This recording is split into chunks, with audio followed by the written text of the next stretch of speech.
Sedangkan poin yang kedua mengenai janin, masih mengenai masalah janin.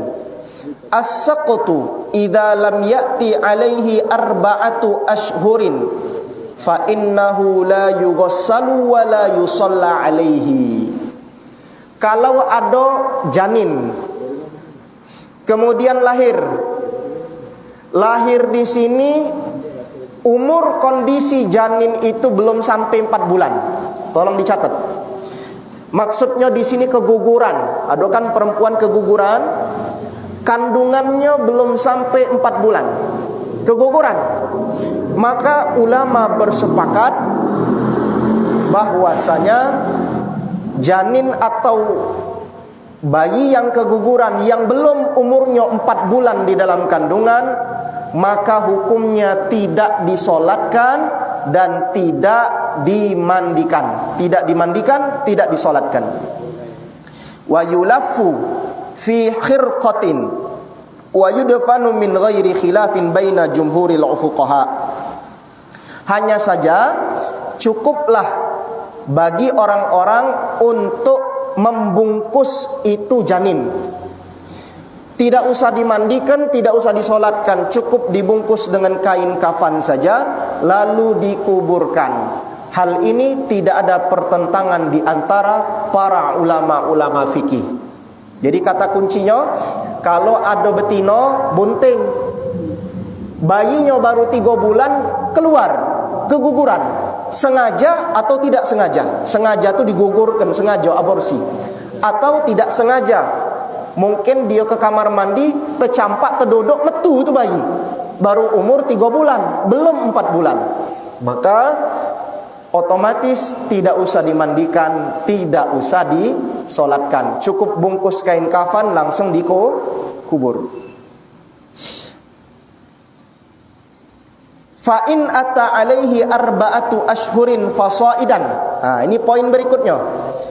Kalau bayi atau orok atau janin itu umurnya 4 bulan atau lebih, maksudnya 4 bulan kandungan, di dalam kandungan ibunya umurnya sudah genap 4 bulan atau lebih, kemudian keguguran, bayinya keluarnya itu bukan pada waktunya, harusnya kan 9 bulan 10 hari. Misalkan baru 6 bulan, baru 5 bulan, bayinya keluar. Tapi ingat, asalkan bayi itu umur kandungannya sudah 4 bulan atau lebih, kemudian bayi itu keluar atau keguguran, wastahalla. Kemudian ketika bayi itu keluar dari perut ibunya, menunjukkan tanda-tanda kehidupan. Bisa ada suara, bisa ada gerakan, ada denyut nadi, ada getaran-getaran dan lain sebagainya. Artinya itu bayi hidup, walaupun umurnya belum sampai umur untuk dilahirkan, tapi umur kandungannya sudah 4 bulan atau lebih. Ketika bayi itu keluar, kemudian menunjukkan tanda-tanda kehidupan, setelah itu bayi itu mati, maka hukumnya wussila wa sulliya alaihi bittifaqin. Hukumnya dimandikan dan juga disolatkan, dan ini ittifaq, kesepakatan para ulama. Jadi tidak usah bicara mazhab Syafi'i, seluruh ulama sepakat. Asalkan umur kandungannya 4 bulan atau lebih, kemudian bayinya lahir belum 9 bulan, 7 bulan, 6 bulan, bayinya keluar. Kalau bayi itu keluar dalam keadaan hidup, ada tanda-tanda kehidupan seperti menangis, meraung, bergetar, bergerak dan lain sebagainya, maka ketika bayi itu meninggal, maka bayi itu wajib dimandikan, wajib dikafani, dan wajib disolatkan serta dikuburkan. Bisa paham ya? Nah, jadi yang biasa ngurus jenazah tolong diingat ini. Fa illam yastahil. Tapi kalau bayi tadi, walau umur kandungannya 4 bulan atau lebih, ketika keluar dari perut ibunya, keluar tuh bayi dari perut ibunya, misalkan umur 6 bulan kandungan, tiba-tiba keluar, sengaja atau tidak sengaja, Lalu ketika keluar dari perut ibunya tidak menunjukkan adanya kehidupan. Pertama kali keluar dari perut ibunya tak katik kehidupan sama sekali. Tidak bergerak, tidak bernapas, tidak menunjukkan tanda kehidupan lainnya. Maka di dalam mazhab kita Imam Syafi'i, dalam mazhab Imam Hanafi dan mazhab Imam Malik, mereka semua berpandangan bahawa fa innahu la yusalla alaihi, maka tidak usah disolatkan, tapi tetap wajib dimandikan. Ini pendapat yang azhar di dalam mazhab Syafi'i. Saya ulangi biar lebih paham.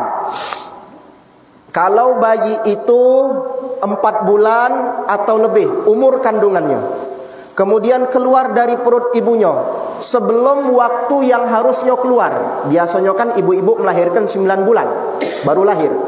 Ini sebelum 9 bulan, artinya bisa 5 bulan, bisa 6 bulan, bisa 7 bulan. Bayinya keluar. Asalkan umur kandungan bayi itu 4 bulan atau lebih, ketika bayi itu keluar menunjukkan tanda-tanda kehidupan, maka di saat bayi itu mati, wajib dimandikan, wajib dikafani, wajib disolatkan, dan wajib dikuburkan.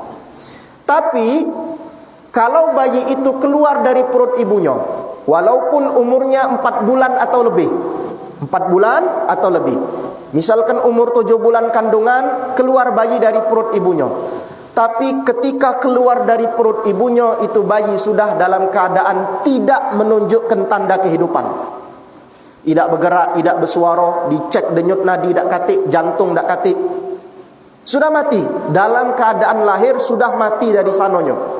Maka menurut pendapat jumhur, terutama dalam mazhab Syafi'i, bayi yang baru lahir itu hanya wajib dimandikan, dikafani, namun tidak wajib disolatkan, langsung dikuburkan saja.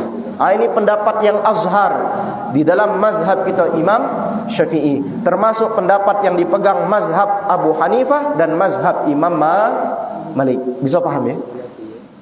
Sedangkan di dalam mazhab Imam Ahmad bin Hanbal, walaupun itu bayi tidak menunjukkan tanda kehidupan, asalkan sudah genap 4 bulan umur kandungannya, walaupun ketika keluar dari perut ibunya karena keguguran sudah tidak menunjukkan tanda kehidupan, dalam mazhab Imam Ahmad bin Hanbal, bayi atau orok yang dilahirkan itu yang sudah mati tadi tetap dimandikan dan tetap disolatkan. Mereka beralasan bahwa minimal umur 4 bulan kandungan itu adalah minimal umur ketika roh itu ditiupkan ke dalam jasad atau janin yang dikandung oleh ibu.